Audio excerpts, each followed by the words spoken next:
According to reports, the Italian government recently officially informed China that it will not renew cooperation agreements related to the high-quality construction of the Belt and Road Initiative. Many netizens are curious about why has Italy made this decision? What impact will Italy's withdrawal from the Belt and Road Initiative have on China? Is Italy's move a confrontation against China? Firstly, it's essential to clarify that the high-quality construction of the Belt and Road Initiative was originally based on mutual respect and mutual benefit, voluntarily signed by China and relevant countries. Since its proposal in 2013, the initiative has brought tangible benefits to more than 150 countries and their people globally.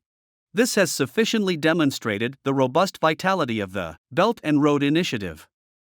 As for Italy's decision not to renew cooperation agreements related to the initiative, it isn't a significant issue in itself. The high-quality construction of the Belt and Road Initiative is highly inclusive. If countries wish to join, we welcome them. If countries choose not to renew cooperation agreements, we wish them well. Countries choosing to join the Belt and Road Initiative are not doing so merely to give China face, but because the plan aligns with their own national interests. In this video, we'll discuss Italy's withdrawal from the Belt and Road Initiative, covering the following topics: the hidden players behind this decision, impending repercussions for Italy, the American version of the Belt and Road Initiative, China's sustained and stable development.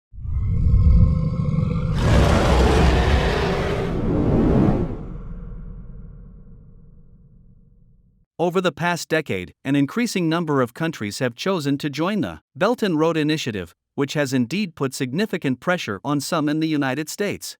They fear that China, through the initiative, is expanding its global influence and luring away allies of the U.S. It's this unhealthy mindset that has led the U.S. to continuously vilify the Belt and Road Initiative, alleging today that China is promoting neocolonialism and tomorrow claiming it's setting debt traps. Ultimately, it boils down to the lack of confidence in today's America. Seeing a plan proposed by China gaining increasing success triggers jealousy. What America cannot achieve, it vehemently tries to discredit China for doing. In this context, in 2019, Italy's decision to join the Belt and Road Initiative as the sole member of the Group of Seven, G7, from the Western world dealt a significant blow to the U.S. Over the past 4 years, the U.S. has been trying to force Italy to exit the initiative, viewing Italy's withdrawal as a victory in its struggle against China. Indeed, some individuals from the U.S. and other Western countries are attempting to continue disparaging this plan, using Italy's decision not to renew cooperation agreements as a platform. In reality, over the past decade, the high-quality construction of the Belt and Road Initiative has provided much-needed infrastructure investment in developing countries, fostering economic and social development in many of these nations. The United Nations has positively appraised this effort. Even within the European Union, some believe that the Belt and Road Initiative can be aligned with the EU's Global Gateway Plan.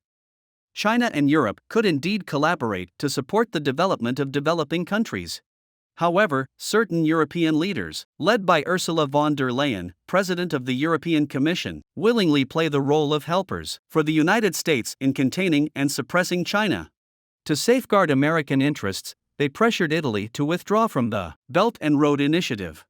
Therefore, Italy's announcement to no longer renew cooperation agreements with China regarding the Belt and Road Initiative is largely a result of pressure from the United States and figures like von der Leyen, the EU Americans.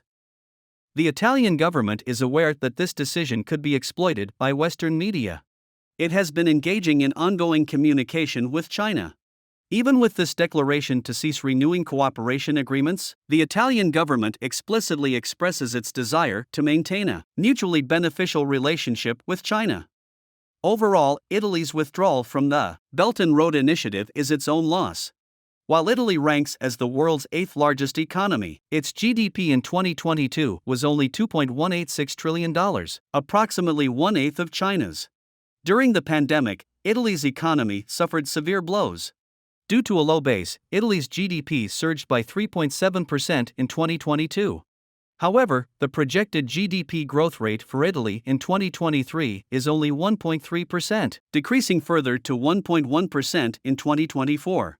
In this context, Italy's political reluctance to robustly collaborate with China under the high-quality construction of the Belt and Road Initiative will certainly negatively impact its economy.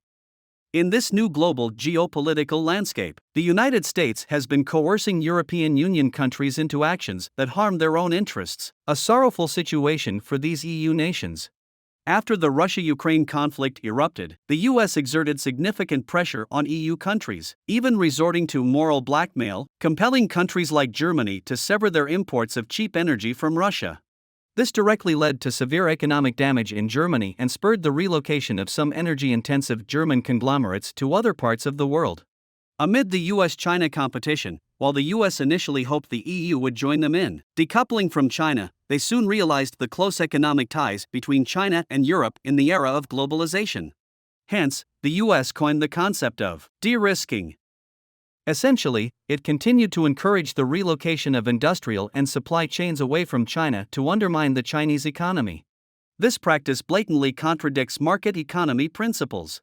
Moreover, due to China's comprehensive competitive advantage in global industrial and supply chains, under the de-risking concept, many US and EU enterprises haven't reduced their so-called dependence on China but have instead incurred unnecessary costs. The United States harbors various complex emotions such as envy and jealousy toward China's high-quality construction of the Belt and Road Initiative.